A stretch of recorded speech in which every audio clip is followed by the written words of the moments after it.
Maestros, ¿cómo están ustedes? Manuel Quiles Cruz aquí, transmitiendo esta noche. El día de ayer estábamos hablando de situaciones de capacitación y de actualización y estábamos comentando algunas cuestiones relacionadas con el conocimiento de sí mismo. Inclusive por ahí llegábamos a una idea en el sentido de la neurociencia, que había identificado 4 funciones básicas. Estas 4 funciones básicas llamadas funciones ejecutivas, pero estaba yo haciendo la relación con procesos de actualización a maestros. El día de ayer hicimos una invitación a los maestros, también a ustedes, para que se puedan incorporar a un grupo que voy a generar para proceder a la formación de capacitadores, de actualizadores, de maestros que se atrevan a trabajar con profesores. Por eso hablaba yo el día de ayer de las funciones ejecutivas, las cuales son fundamentales para planear, para establecer prioridades, para corregir errores, para implementar tareas y regular el comportamiento.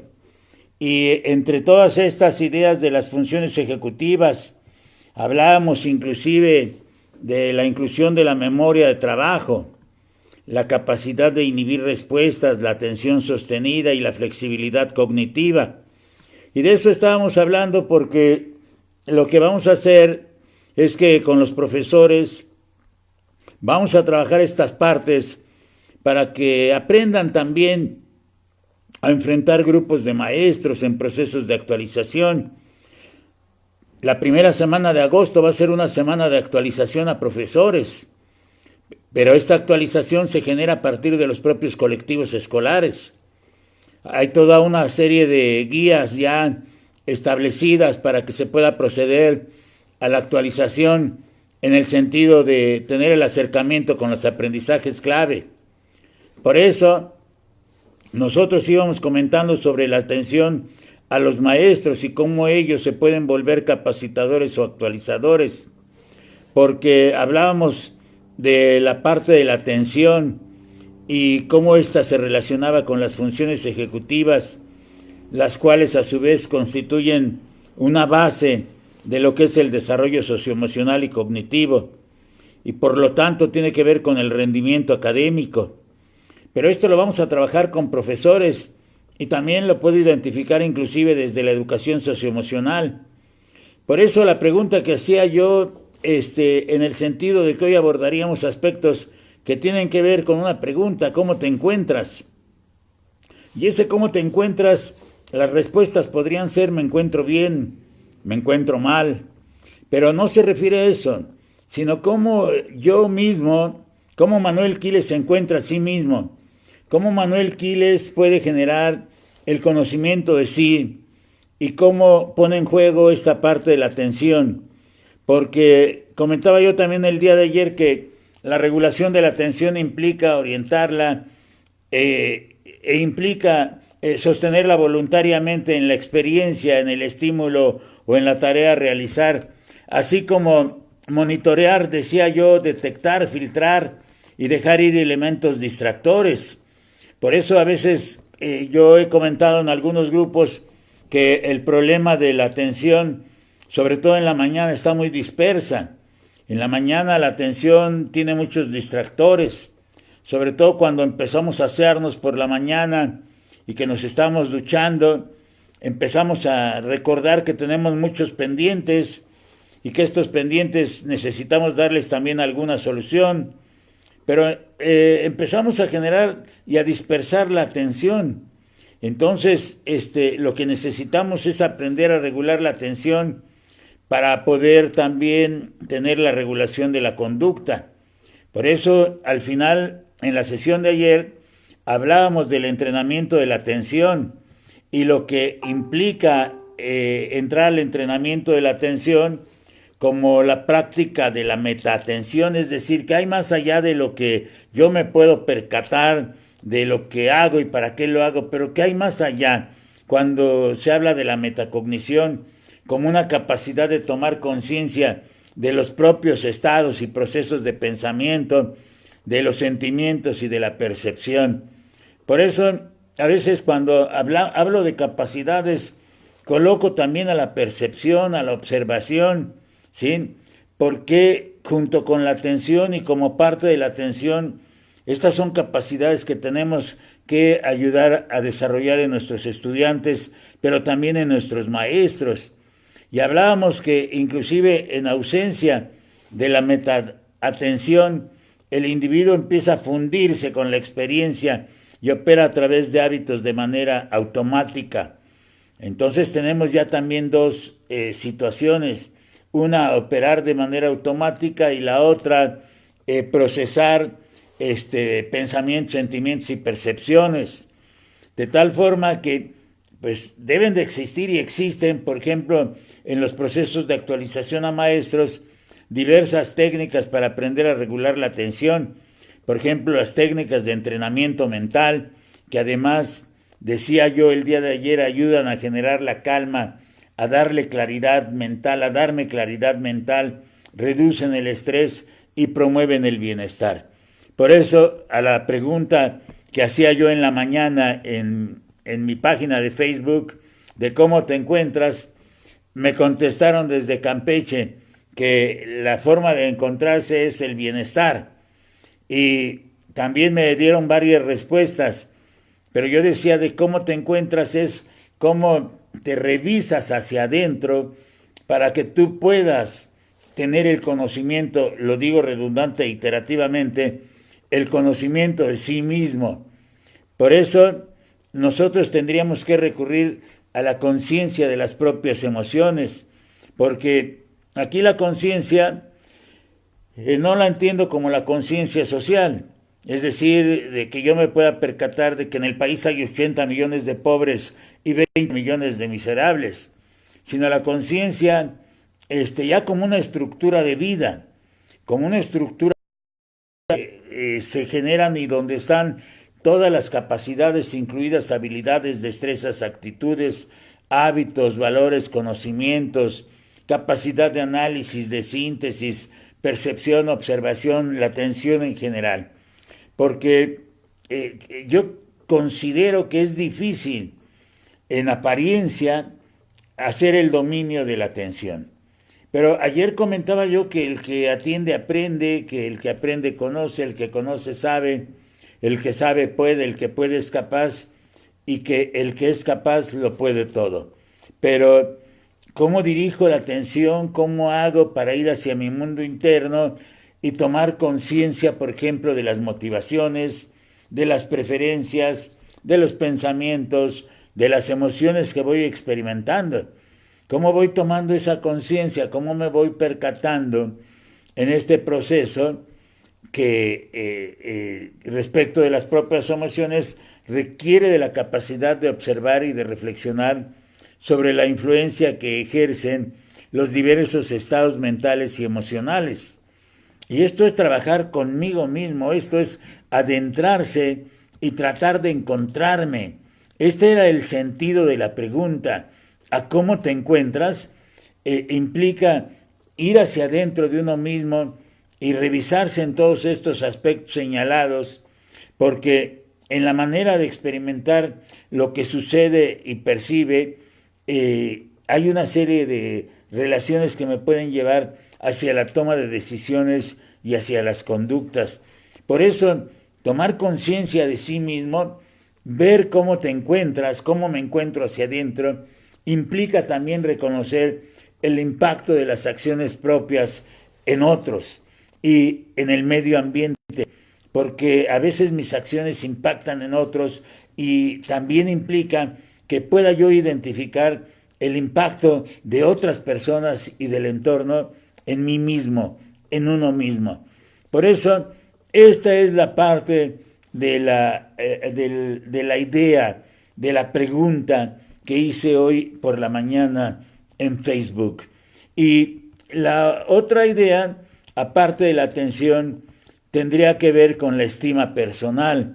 Cómo tomo conciencia de mí mismo y del entorno para que pueda considerarlas como la base de una sana autoestima. Porque la autoestima se basa en una adecuada valoración e identificación de las propias capacidades, limitaciones y potencialidades como individuos y como miembros de una comunidad. Y al hacerlo se genera un sentido de apreciación y respeto hacia nosotros mismos y hacia nuestras ideas, lo cual es esencial para actuar con autonomía. Y esta idea de la autonomía es algo que históricamente ha aparecido en los programas de educación preescolar. Es una de las habilidades intrapersonales que me permite regular mis propias capacidades. Es una capacidad de regulación personal que en donde pongo en juego también mis capacidades y en donde hay agentes externos que están llegando al sujeto. En el caso, por ejemplo, de poderme ayudar a regular o autorregular. Y decíamos en el FODA hace ya casi un mes, cómo hacemos para conocer las limitaciones propias y qué permite conocer las limitaciones propias, sino, por ejemplo, buscar la forma de subsanarlas. Cuando yo me doy cuenta de mis limitaciones, porque el día de ayer que hablaba yo de procesos de actualización y capacitación a maestros, lo hago a partir de las potencialidades que tengo, pero también cuando yo conozco mis limitaciones propias y me permito subsanarlas o bien buscar apoyo y colaboración dentro de la comunidad para lidiar con ellas. Es decir, tengo mis potencialidades, pero también tengo mis limitaciones y estas limitaciones también pueden afectar, de hecho, si yo no busco cómo subsanarlas, si yo no busco cómo encontrar aquellos apoyos o colaboraciones dentro del grupo en el cual me encuentro. Y esto es lo que vamos observando dentro de la propia condición de la autoestima, porque asimismo, cuando yo empiezo a conocer o a identificar las limitaciones propias y busco la manera de subsanarlas, además lo que voy haciendo es adquirir conciencia de sí mismo. Me voy percatando de la propia capacidad, por ejemplo, como para aprender y superar retos. Y esta condición de estima personal, cuando yo aprendo cosas nuevas, se estimula. Cuando yo supero retos, se estimula también esta parte de la estima personal y además contribuye también a mi bienestar, ese bienestar individual que me permite también estar bien socialmente y que además le da poder, empodera y da confianza al sujeto, en este caso a mi persona, a su persona, para ser asertivo en el sentido de reconocer también las emociones de los otros y de defender las mías propias y convertirme en un agente de cambio positivo.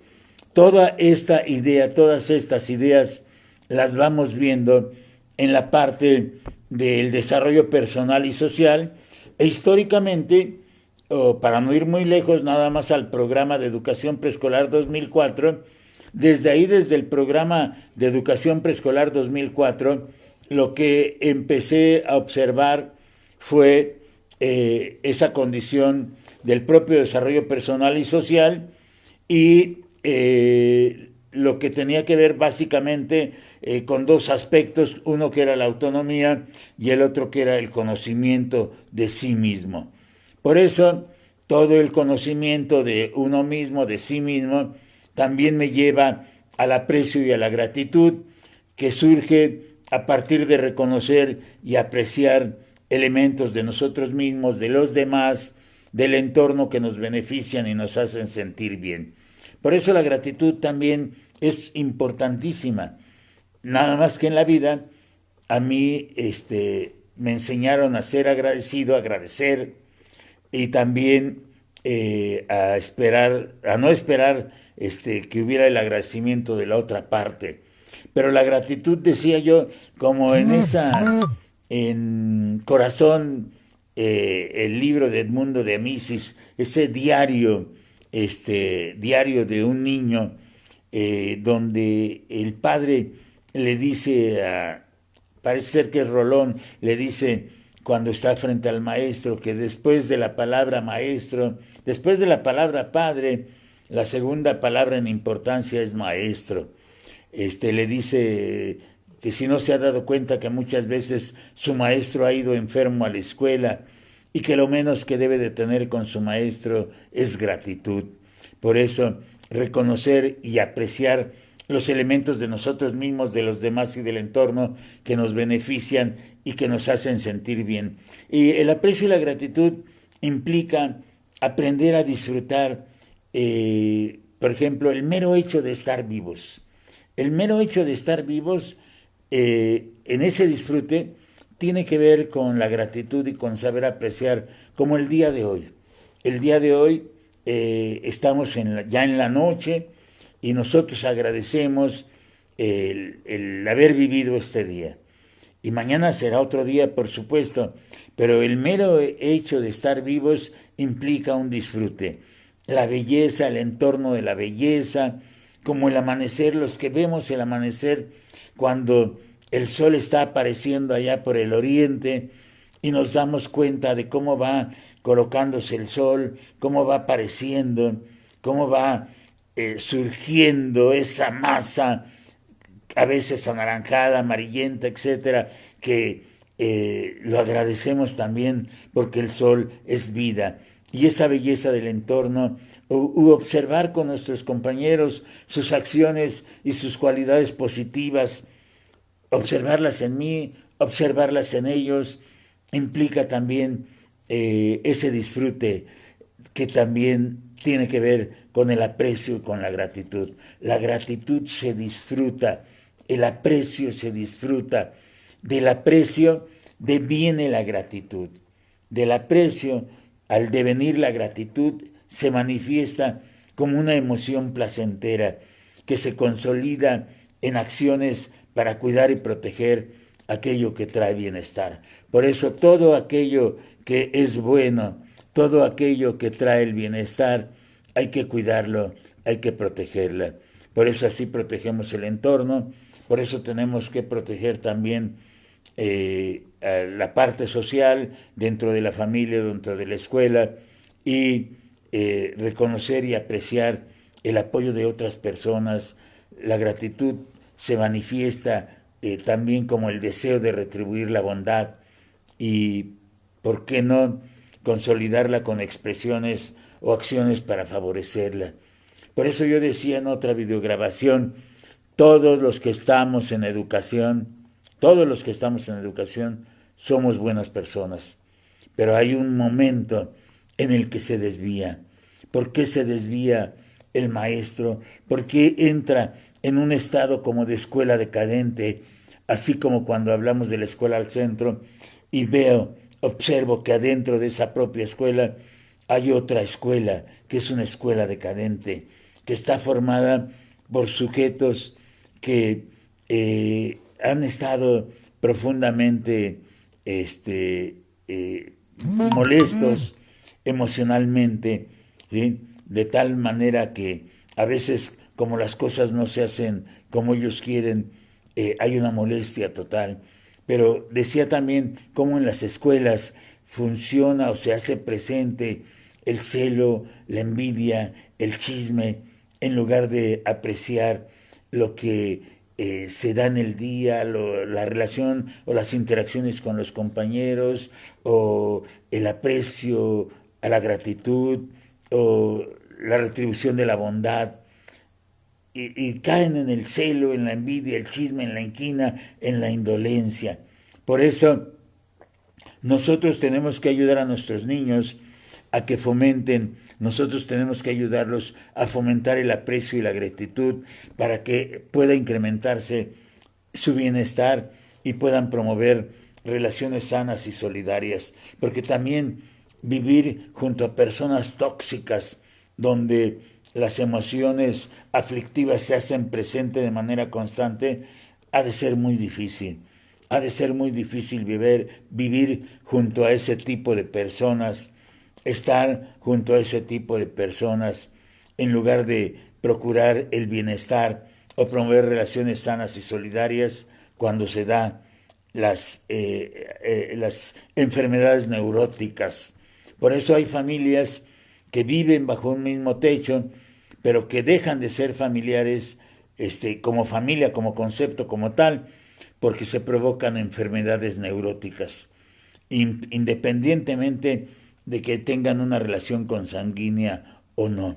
Por eso en otra videotransmisión hablábamos de los sentidos, del sentido de cohesión, qué tan cerca o qué tan lejos estamos de los sujetos, del sentido de comunicación, cómo nos hablamos sincera y francamente, del sentido de pertenencia, cómo me muestro con respeto y trabajo, y cómo espero que cuando menos los otros también se muestren con respeto y con trabajo. Por eso el aprecio y la gratitud lo que permiten es ayudar a desarrollar mentes altruistas y además mentes que van a procurar el cuidado del medio ambiente, además de que disminuye quien sabe apreciar y quien sabe ser agradecido, disminuye en él sus actitudes pesimistas o de derrotas. Por eso, ante las adversidades no me doblo. Ante las adversidades, mi estado de paz, como un estado de goce humano, que me permite resolver los problemas y que no están exentos precisamente en mí, ese estado de paz es el que me permite enfrentar las adversidades. Por eso hago a un lado las actitudes pesimistas y desecho totalmente la derrota. La derrota no existe en mí. Por encima de todas las adversidades me sobrepongo, me levanto, aprecio, agradezco, planto mi gratitud ante todos los seres humanos y entonces busco el bienestar, porque es a lo que me va a llevar al bienestar. Y el conocimiento de sí mismo tiene que ver con el propio bienestar, donde el bienestar tiene muchas dimensiones, donde no se limita a una sola sensación o a un estado de ánimo. Más bien, el bienestar es como una habilidad que está relacionada con el ser y con el estar. Ser y estar para estar bien. Ser un sujeto bien estado, bienestar. Ser y estar, así como hacer, así como convivir y como tal aprender a vivir. Por eso el bienestar me tiene que ayudar a aprender a vivir. Pero también aprendo a vivir de los tropiezos, también aprendo a vivir de los problemas. Los problemas me enseñan a vivir, pero no me derrotan. La solución a los problemas podría yo observarla que tienen dos soluciones, a favor mío o en contra mía. Pero así tenga yo el problema más fuerte, no me voy a derrotar. Y no me voy a derrotar porque sé apreciar, porque sé agradecer y porque deseo estar bien. Y ser y estar entonces me permiten estar bien. Hacer y convivir me permiten estar bien. Y por lo tanto aprendo a vivir. Aprendo a vivir, soy agradecido y soy leal. ¿Sí? Y así también encuentro yo personas que han sabido ser agradecidas y ser leales. Y en este sentido, habría muchas ideas para poder clasificar las dimensiones del bienestar. Hay autores que destacan que para el bien vivir los individuos deben de poseer una educación integral. Pero bueno, esta idea de la educación integral es algo que tiene que ver también con la escolaridad de los sujetos y con la vida familiar. El sustento vital, por ejemplo, suficiente y digno. Es decir, si ya lo viéramos nada más desde esta idea de que todos los sujetos pudiésemos tener un sustento vital suficiente y digno, desde ahí, si eso sucediera, no habría pobreza, porque lo suficiente y lo digno podrían recuperar muchas de las condiciones en las que están viviendo millones de mexicanos actualmente. Vivir en comunidad también implica bienestar. El cuidado de la diversidad cultural, de la diversidad ambiental, el ser resilientes, ¿sí? Es decir, cómo respondo ante la adversidad. Y compruebo cada día que puedo responder bastante bien. Por eso es bienestar, por eso estoy bien, por eso el cómo te encuentras implica implica todo esto, implica el aprecio, el cómo te encuentras, o sea, cómo me busco yo adentro, qué encuentro de mí, adentro de mí mismo, ¿sí? Para no hablar de otros conceptos, pero tiene que ver entonces con el aprecio, con la gratitud, el agradecimiento en general y el bienestar al cual podemos aspirar todos, porque además la esperanza es lo último que se va a agotar al final. Y también es bienestar contar con un buen gobierno. Contar con un buen gobierno teóricamente tiene que ver con el bienestar. Por eso cuando contamos con un gobierno que no puede ejemplificar los modelos de educación, entonces en automático el modelo de educación choca. En automático el modelo de educación empieza a friccionarse y pues como toda fricción va a tener que sacar chispas.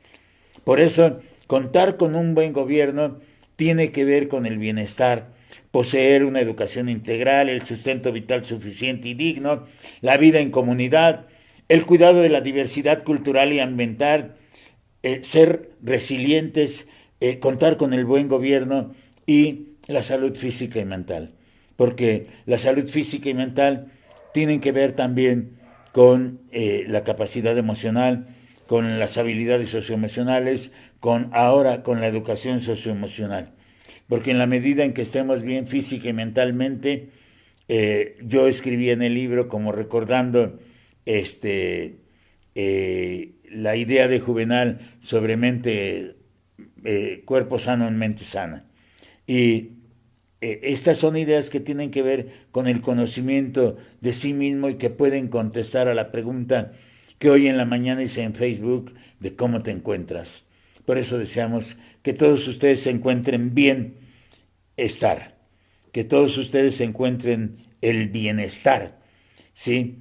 Que todos tengamos salud física y mental, que podamos contar con un buen gobierno, porque eso es fundamental, que podamos tener el sustento vital suficiente y digno. Nosotros, por ejemplo, incluido nuestro salario y la vacación. Pero lo vamos viendo que al no contar con un buen gobierno, entonces los modelos de educación chocan. Maestros, les agradezco mucho su atención. Les pido, por favor, antes de irme, que le den compartir ahí abajo, a su izquierda, si están viéndome en el celular, y aparece el menú de grupos, y desde ahí pásenlo a sus grupos. Al término de la transmisión, pues ya lo ven 700 personas, ya están viendo la transmisión. Ahorita ya que han ido compartiendo, van viendo otros compañeros la transmisión. Y hay mucho que hablar sobre las cuestiones de la educación socioemocional, sobre las habilidades socioemocionales. Tenemos material para hablar muchísimo. He seguido escribiendo, estoy tratando de armar nuevos libros, estoy armando ahorita el prontuario, estoy armando una idea de temas selectos de aprendizajes clave, pero también el día de mañana me voy a meter al libro de la educadora 2018. Por ahí, ya después les platicaré, pero quien elaboró el programa de educación preescolar el 2004, el PEP 2004, que era un buen programa, donde vienen los módulos, ¿sí?, del curso nacional, ha sido la coordinadora ahora de la elaboración, la coordinadora de autoras y de autores en la elaboración de los nuevos materiales para 2018. El hecho de que yo comente sobre estos nuevos materiales no quiere decir que yo estoy haciendo una difusión a la reforma educativa. Lo que quiere decir es que desde 1972 todo lo que se ha promovido y ha salido en educación es de mi interés conocerlo. Y como es de mi interés conocerlo, lo comparto también con quienes me siguen en estas videotransmisiones, con quienes me siguen en mi página y con quienes ven mis videos en YouTube. Por lo tanto, yo lo hago para aprender y lo hago para transmitir. Estoy organizando un curso para formar capacitadores y actualizadores dentro del magisterio. como un proyecto paralelo, como hay muchos proyectos paralelos que pueden funcionar y que han mostrado que pueden funcionar bien. Y estoy colocando, pidiendo datos a partir de mi caja de mensajes en Messenger. Ahí estoy revisando y empiezo a tener el nombre, empiezo a tener el número del celular y el correo de los interesados. Ya tengo diseñado toda la idea, nada más vamos a ponernos de acuerdo, pero vamos a hacer una serie de prácticas, como ayer comentaba yo, verdaderamente interesantes e innovadoras en la educación de México. Esto es paralelo, no tengo recursos, no recibo ningún recurso de ninguna organización, todo lo hacemos con los apoyos de los maestros. Así es que quienes tengan el interés de participar en este curso de formación de actualizadores y capacitadores, al final vamos a entregar una constancia de práctica docente, asociación civil avalada por Cursos Educativos MX, y además como miembro de la Comisión Nacional de Capacitadores de Profesores, puedo organizar este tipo de actividades que no requieren del reconocimiento oficial, ¿sí? Pero además, la difusión del conocimiento con los maestros, la difusión de estrategias y la preparación también para que ellos puedan enfrentar procesos de actualización. Viene un proceso de actualización en la primera semana de agosto, pero se hace a través del colectivo escolar. Hay colectivos muy organizados, hay colectivos que trabajan muy bien, pero también hay otros que no trabajan. Inclusive en algunos colectivos el director sigue imponiendo su férrea voluntad. Así es que están invitados, los que quieran la información me pasan sus datos también, inbox, y desde ahí lo vamos a ver. Mañana voy a empezar a hacer comentarios sobre el libro de la educadora, lo que era la guía de educadora 2011, lo que fue el programa de educación preescolar 2004 o el PEP 92 en su momento.